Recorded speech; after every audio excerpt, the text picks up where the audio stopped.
Time is the mystery we move through. Can't ever quite see what's coming. But the past takes shape in the stories we tell each other.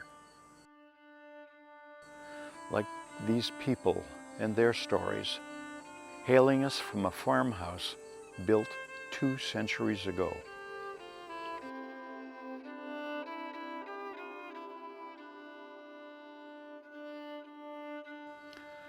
I knew the lady who used to live in this house, and she would often sum up conversations about this place with, "Well, I guess we've seen the best days of this lake," as if to say Pleasant Lake were going downhill. But I think what she meant was that the place is changing, that the people she knew and the stories she knew weren't told anymore. Now, I'm not necessarily an authority on Pleasant Lake, but I have read a bit and I've heard a few of the stories. So you can take my version of this story and do with it what you will.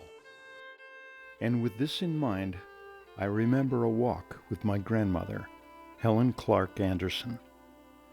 I was about 12 when she took me to Griffintown in the Gulf. We walked up Gulf Road about a mile from her camp on the east side of Pleasant Lake. It was a dirt track back then, and it was lined with overgrown cellar holes just off the road. My grandmother said that this was Griffintown, and it was where they put the town's Civil War veterans, because they didn't want them in the center of town, of course. There was a bit of a tone in the way she said it. My grandmother, born in 1890, remembered how they dealt with shell shock in her day. They didn't call it PTSD until lately. They put the old soldiers out of sight and out of mind. It was what the Gulf was for, an isolated area separated from town by difficult terrain. If you look southeast across Northwood Lake from Heritage Hardware, you can see this gap in the landscape. That's the start of the Gulf, a ravine 150 feet deep. When you hike up Gulf Road to this area, it's a bit of a surprise to come on. It looks like a ravine in the White Mountains. Car-sized boulders create caves and a talus slope. Large predatory animals make dens on the wooded slope. It's very steep and it feels very wild. Its steep slope faces southeast.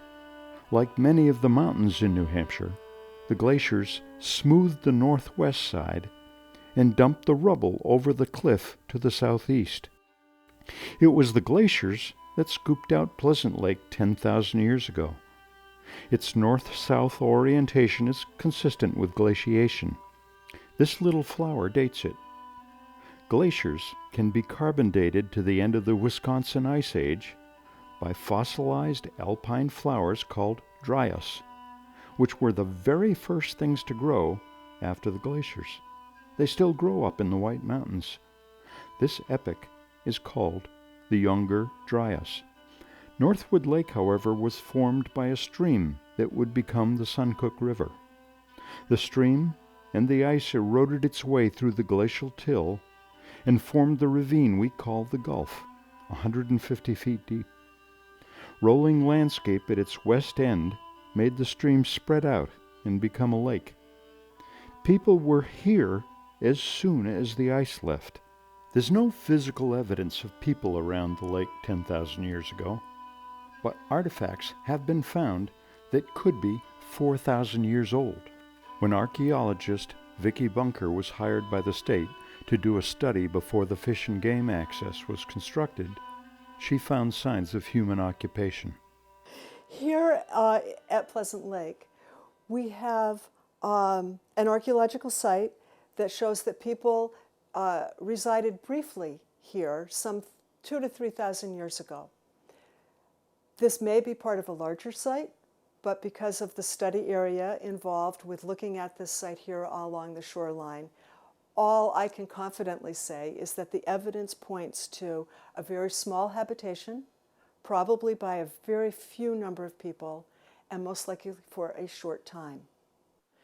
The age of this site dates to what we call the Middle Woodland period of New Hampshire prehistory or New Hampshire pre-contact Native American occupation. The Middle Woodland would have been something on the order of 2,000 to 3,000 years ago. We did not get any charcoal that gave us an absolute calendar date from any hearth or feature at the site, but we dated the site on the basis of the attributes found on a handful of ceramic sherds, pottery sherds.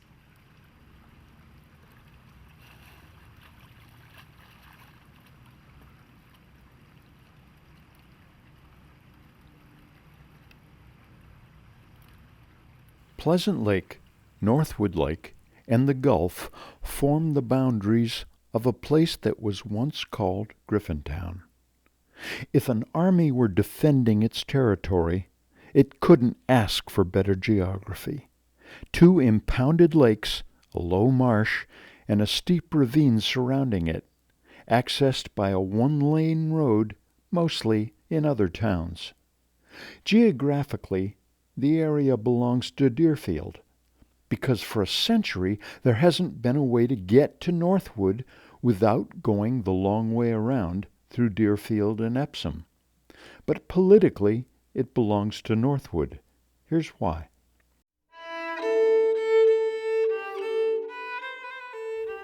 In the early 1700s, the royal governor, Benning Wentworth, granted 13 townships for the new colony.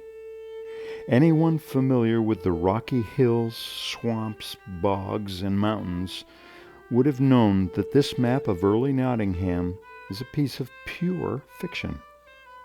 These are the King's Rangeways, laid out in orderly fashion.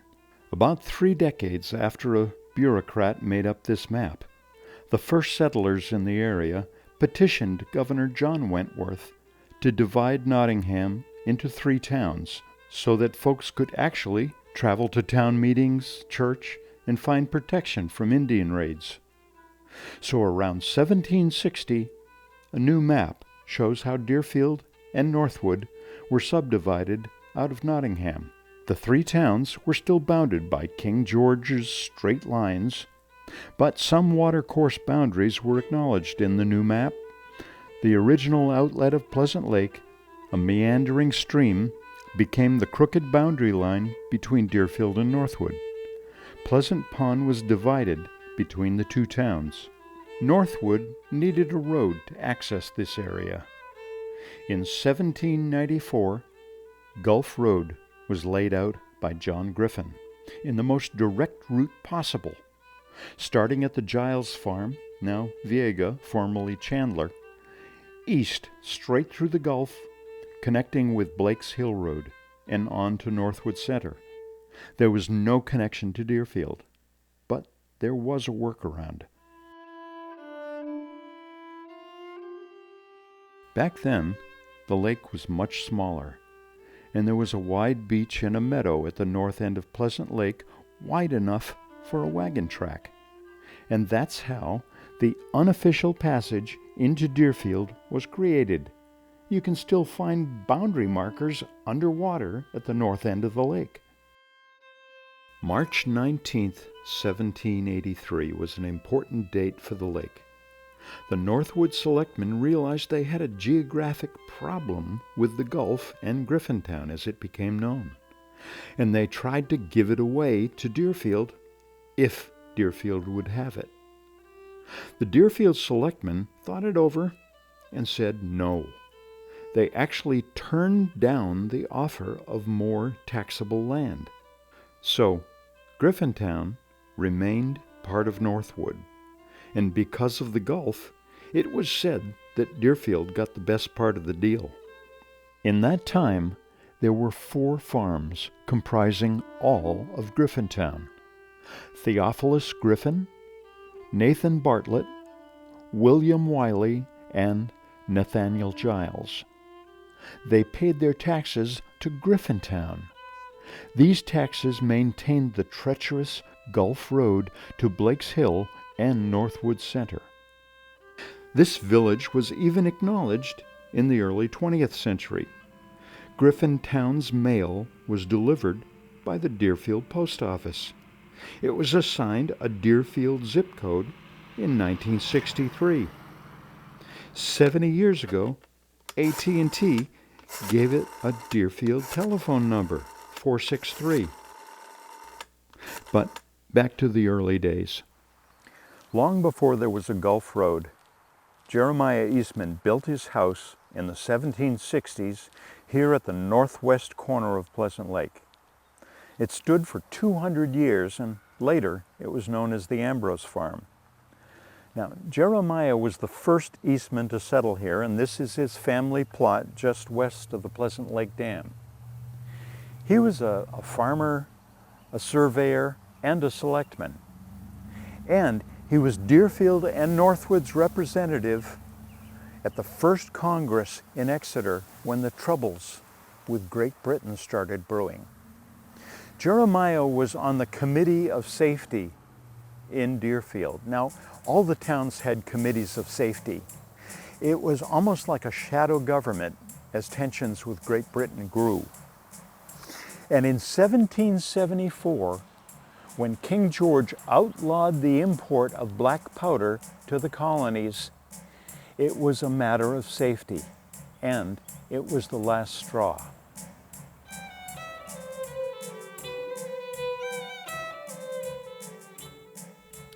Eastman convinced Deerfield to commit money, along with all the surrounding towns, to support a raid on Fort William and Mary. We now call it Fort Constitution. And on December 15th, 1774, under the leadership of General Sullivan, without firing a shot, this band of Continental men raided the garrison and made off with 100 kegs of powder and cannon, which they stashed all around these towns and farms that winter. This was the same black powder that was used the next spring to devastate the British at Bunker Hill. So, give a thought about Jeremiah the next time you drive by that little graveyard near the dam. On March 27th, 1798, Jeremiah Eastman wrote his will and shaped the future of Pleasant Lake. Some 50 years before steam power arrived, he split the rights to build a mill on Pleasant Lake between his two sons, Jeremiah and Benjamin. This is the first mention of the lake as an energy source, of its business potential. No mill was ever built, of course, because Pleasant Lake doesn't have the elevation needed for water power. But this was how the concept of mill rights and flowage were first legally recorded and became a commodity. In those days, Pleasant Pond, as it was called, was a lot smaller, and its natural outlet was 200 yards east of the current dam. It had a wide meadow-like beach at the north end that was used as a road to connect Deerfield with Griffintown and Northwood. This picture from 1900 suggests what the north end of the lake might have looked like. To go east, Deerfielders had to traverse the Gulf. A history written in 1878 describes it. Where many a casualty has made man feel there was but a step between him and death, and there dwelt a number of families of the name Griffin, whose peculiarities of character are quite marked. Eliot Cogswell, 1878. Griffintown was a challenging place to travel through, and strange stories emerged from it. One tells of a man who drank so much that his wife fled from him in a raging blizzard and was lost for a week. They found her frozen solid, one arm pointing up at the heavens. Just off Gulf Road in the Giles Palmer Cemetery, there's a gravestone carved like this. A coincidence or a record in stone?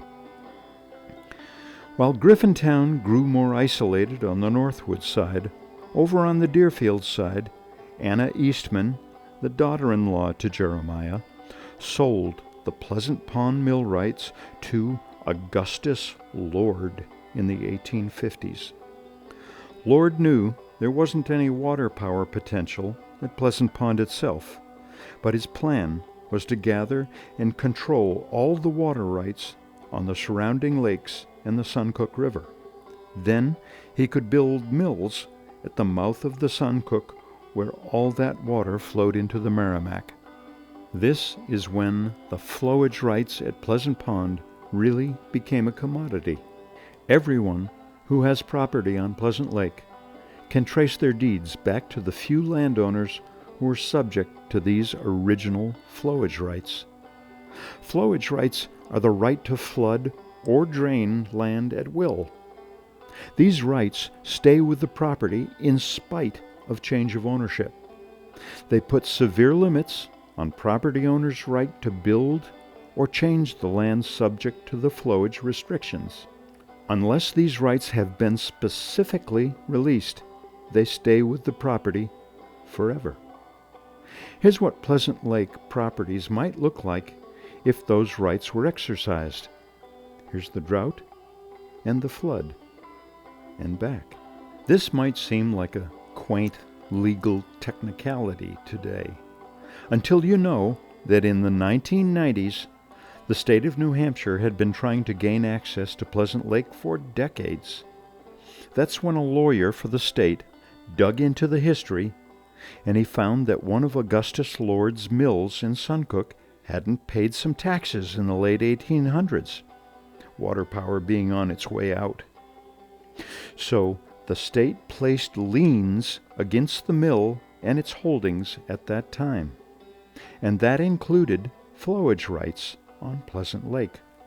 So that's how all the property owners at the north end of Pleasant Lake were notified that their deeds included these liens from 100 years ago. And all of a sudden, they couldn't finance or sell their land until they signed quit claims to the state. And the state also persuaded the Ambrose family to give the 4.5 acres it needed to build their fish and game access. In return, the landowners got clear title to their land again. Flowage rights. Now, back to the late 1800s. Pleasant Pond's original outlet was a meandering stream. And to make the pond a viable water power source downstream, a dam had to be built. So a straight path was dug by hand to meet up with Northwood Lake, and a wooden abutment was built around the dam. And Pleasant Pond became an impounded lake. The current route of Gulf Road was established on top of this dam. Gulf Road is, in fact, the Pleasant Lake Dam. The Army Corps of Engineers said so in the 1960s. The new dam and road made it possible to properly flood and drain the lake at will for water power downstream. This is a view of the dam from 1904. On the left, you can see the wheel that controlled the water flow. And on the right are my great-grandfather and my grandfather as a teenager. All these goings-on with Pleasant Lake had an effect on Griffintown. Now that Gulf Road was established as a viable access to Griffintown from the west, people could now travel on a real road. And more folks began building there, growing Northwood's little Griffintown community. So in 1928, Northwood abandoned its eastern leg of Gulf Road down through the Gulf, and Gulf Road became a dead end in the ravine. It was accepted by then that you had to travel through 2 other towns to access this part of Northwood. And on Pleasant Lake, we now had a man-made outflow channel that became a public utility right-of-way. Enter the Pembroke Waterworks, a public utility. Pembroke needed a water supply for their town, and early in 1913, Pembroke got a charter from the state legislature to obtain water from any pond in any town. The charter didn't specifically mention Pleasant Lake, but it did mention supplying water to Epsom, Allenstown, and Hooksett. Looking at the map, you realize the most suitable body of water was crystal clear Pleasant Lake. And there was now a straight outflow path dug, a public utility right-of-way. So the waterworks laid a 16-inch wooden pipe from Pleasant Lake to Pembroke, 17 miles. There's still remnants of the waterworks that you can see today.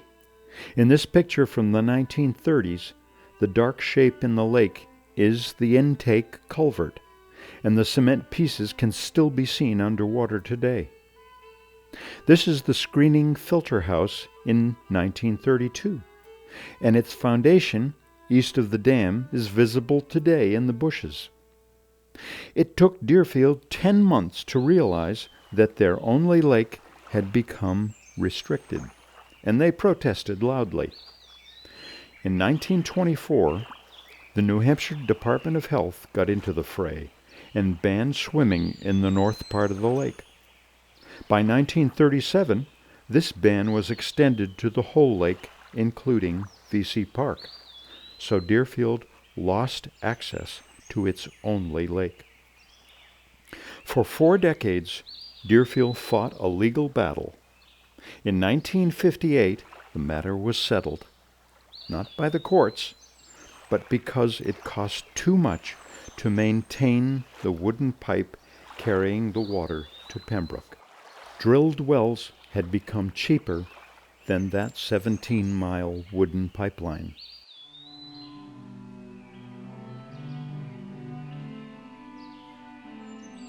Until the second half of the 20th century, Northwood's old Griffintown comprised about 1 square mile of sparsely developed land. But with the improvement of Gulf Road on its western end, and the paving of Route 107 after the Second World War, the whole area saw sudden and intense development that has never stopped. Northwood realized they had to hire professionals to solve their growth problems. I was a regional planner working with Stratford Regional Planning Commission back in the late 80s, and the commission was hired to do an income survey in the Gulf Road area to see if the town would qualify for a community development block grant to fund the Gulf Road project, which was to connect the Gulf Road neighborhood into the rest of town. It was problematic from a planning point of view in that the whole area is accessed by a single point of access. And that's one of the big things. That's the reason we have dead-end road standards in this day and age, trying to minimize the risk of what happens if the road gets blocked. So there were issues about safety, there were issues about access for emergency vehicles, fire trucks, ambulances, police cars, and that's why we were out there. In the 1980s, Northwood drafted its first master plan, and the Gulf Road area was specifically mentioned in the first and second drafts. The sentence read, "Because of the existing safety concerns regarding the isolated nature of this area, the Planning Board should recommend a growth moratorium." But somehow, in the third version in 2004, this sentence was omitted. Today, about half of Pleasant Lake residents depend on Gulf Road, and the major threats to Deerfield's only lake, be they environmental, safety, or aesthetic, come from this one-lane, overburdened, dead-end road to the Gulf. A few of us attended Selectmen's meeting in Northwood last year, 2018, regarding some of the issues that are faced by citizens over here. And it got me thinking, do we actually get our tax revenue worth of services from the town of Northwood? I did a little research. There's 270 parcels that are accessed via Gulf Road in the town of Northwood alone. It accounts for over $51 million assessment based on the 2017 tax rolls. We pay over 11% of the tax revenue to the town of Northwood. Do we actually get 11% of the services dedicated to our road? In a 1997 traffic study, the Gulf Road Commission counted 1,000 cars a day traveling in and out of Gulf Road from Northwood. Now, 20 years later, that count is considerably higher. But Northwood continues to grant building permits in this isolated neighborhood. When we build a house, we are required by law to have 2 entrances for safety reasons. The same should be true for a town when it builds a neighborhood. This is the Deerfield-Northwood town boundary line on Gulf Road. That's what the D and the N stands for. It's also the boundary of King George's 7th and 8th Rangeway. King George could have never imagined the future of his little right-of-way here at the north end of Pleasant Lake. Gulf Road and Griffintown have a muddled history, but it's useful to know why these 2 towns are caught in a stalemate at this antique boundary line on a heavily traveled road that's barely 12 feet wide. Where can the story go next? Well, Northwood could build a road on the east side of Griffintown on land it already owns. But if that can't happen, then the town of Deerfield and the Pleasant Lake Association should be named as abutters and have a say in everything that happens up in Griffintown at the other end of the dam road.